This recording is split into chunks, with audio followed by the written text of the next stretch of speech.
Booked, the bookstore education podcast brought to you by the American Booksellers Association. This episode is part of our Bookseller Lightning Talk series, in which booksellers present short talks on tech tools, organizational strategies, communication methods, or innovations they've made in their stores.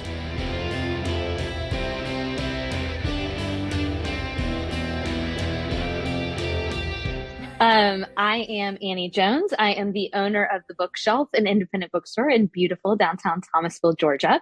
I'm also the host of our store's podcast called From the Front Porch, a weekly podcast where I talk about books, small business, and life in the South. Today, I'm here to talk to you about reader retreats. So I'm going to kind of divide this into three parts: what a reader retreat is, at least for our store, how it works, and why it works for us, because not every bookstore idea works for every store. But this is something that has worked for us, and so I'd love to tell you about it. So first of all, what is a reader retreat? Well, back in 2018, I was brainstorming, we were talking as a team, and I said, I wish there was such a thing as a summer camp for introverts. I personally found summer camps to be nightmarish as a child, but I love the idea of people gathering together, having a fun time together, revolving around a united shared interest. And that's essentially what bookstores are. So we started to think, what would a summer camp for introverts look like? And thus reader retreats were born. These are different from writer retreats. These are designed for bookish people who want to gather together and read together and talk about books together. And so that is kind of where the idea came from. In the summer of 2019, we hosted our first reader retreat, June of 2019. We sold reservations in January, February of 2019, and we sold out immediately. And this kind of let me know, okay, this is an idea that actually has legs. Like, people are interested in this. It's not just some weird thing that I want to do. There's a market for this concept. And then it also let me know we probably weren't charging enough. If we sold out that quickly, we maybe could charge a little bit more than we were currently charging. And we can talk a little bit about pricing, and that's constantly something we're tweaking. But immediately we thought, okay, we're onto something. So we immediately opened up slots for a July retreat. So we hosted 2 retreats in the summer of 2019. Then, of course, the pandemic happened. But since that time, we've brought retreats back. We just hosted our 8th. So we've hosted a total of 8 retreats with 2 on the books for 2025. Our next retreat is scheduled for March. So that is kind of where the idea came from, a brief description of what it is. Here is how it works for us. Obviously, grown-ups can't just take like a week off work to come hang out at a bookstore. So we have settled on weekend-long events devoted to readerly activities. So we start things on a Friday night, end them Sunday morning. And what we knew was we wanted to mimic the store events that already were successful, but bring them to a weekend's worth of programming and kind of consolidate them into one weekend. And the reason we wanted to do this is because we have a pretty vibrant online customer base, thanks to Instagram and our store podcast.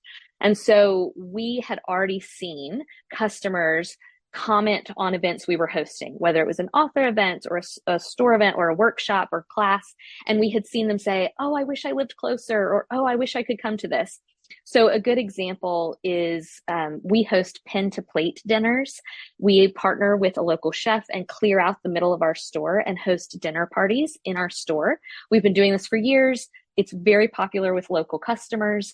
And always when we post about it to Instagram or we feature it in our store newsletter, we get feedback from long distance customers who, comment and say, oh my gosh, I wish I was there. I wish I lived closer. I'd love to attend one of these. So when we were planning reader retreats, we began to think, okay, what are local events that we already know how to do? We do them successfully. They're popular, that we can just bring into this weekend. So on Friday nights, we kick off our reader retreats with a pen to plate dinner.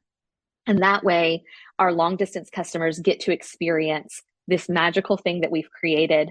And now they get to have their turn. So that's kind of where reader retreats evolved. It was already events that we were doing in our store, but now we're presenting them over the course of one weekend instead of, spread out.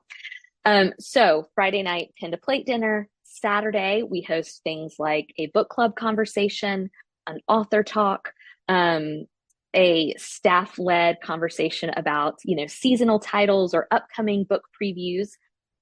We always do a shopping night, a private shopping night where we close our store to the general public and just retreaters get to shop in our store. And our staff works really hard on this, does curated shelves, curated end caps designed just for our retreaters.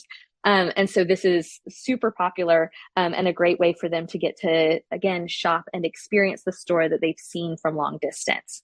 And then Saturday night always ends with a live podcast. A lot of our retreat attendees are podcast listeners. And so this is their chance to get to see and hear the podcast live and in person. So Saturday is kind of full of bookish events like that. Sunday, our store is generally closed to the public, but we open on a Sunday. We do a breakfast for our retreaters, and then they get a chance to kind of mingle at the store one last time, exchange numbers, and then hit the road. So over the course of the weekend, it comes to about kind of 5 to 6 landmark events, because we always want the reader retreats to be worth the travel time and worth the effort and cost we're putting in, and then worth the cost the retreater is putting in. The reason these work in our store, because again, these are a lot of work, and I wouldn't want to diminish how much work these are, but the reason this works for us is, first of all, because we already have an existing online audience and clientele who are long distance, and they want to come to Thomasville. They want to see the bookshelf.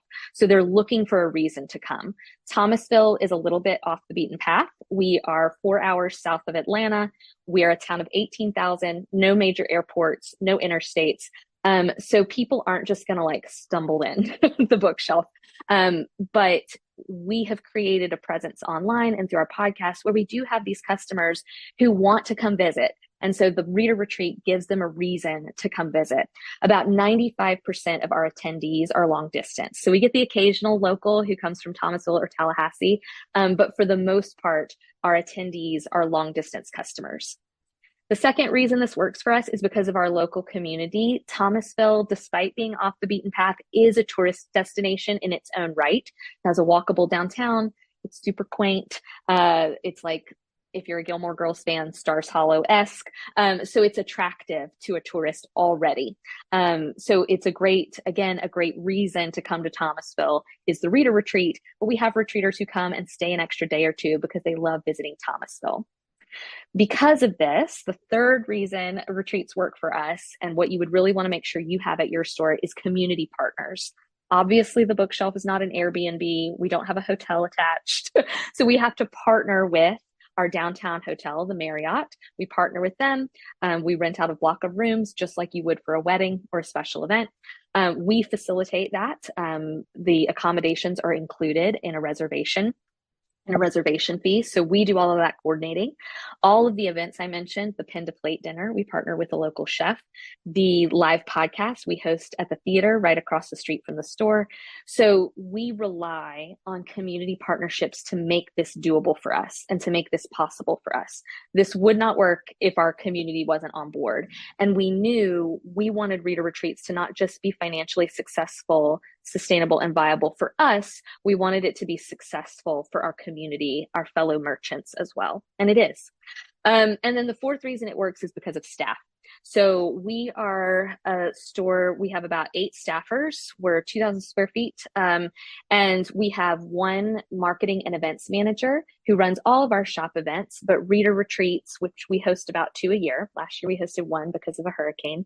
But our goal is to host 2 a year, and it's her responsibility to do all the back end planning, coordinating with the Marriott, coordinating with our event venues.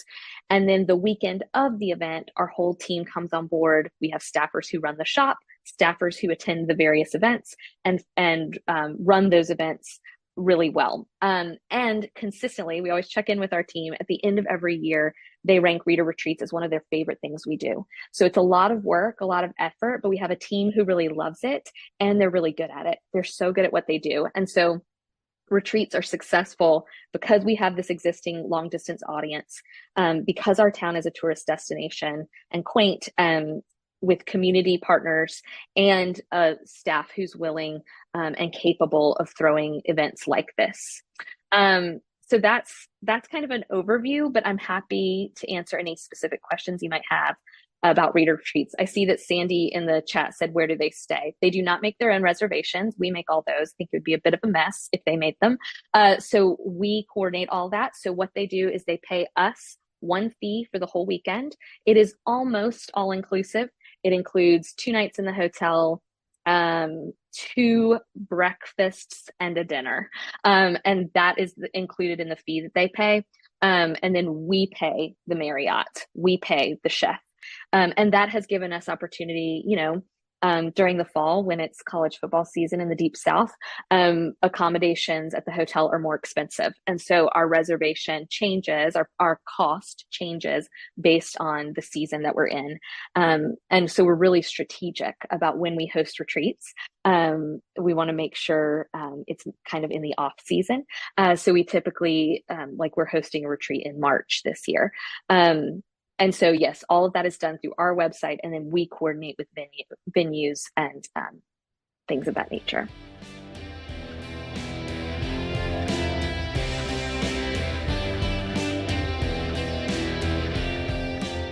Thank you for listening to Booked, the bookstore education podcast brought to you by the American Booksellers Association. Don't forget to subscribe to the show on your favorite podcast app. Additional educational resources can always be found on the ABA website at www.bookweb.org. Happy reading!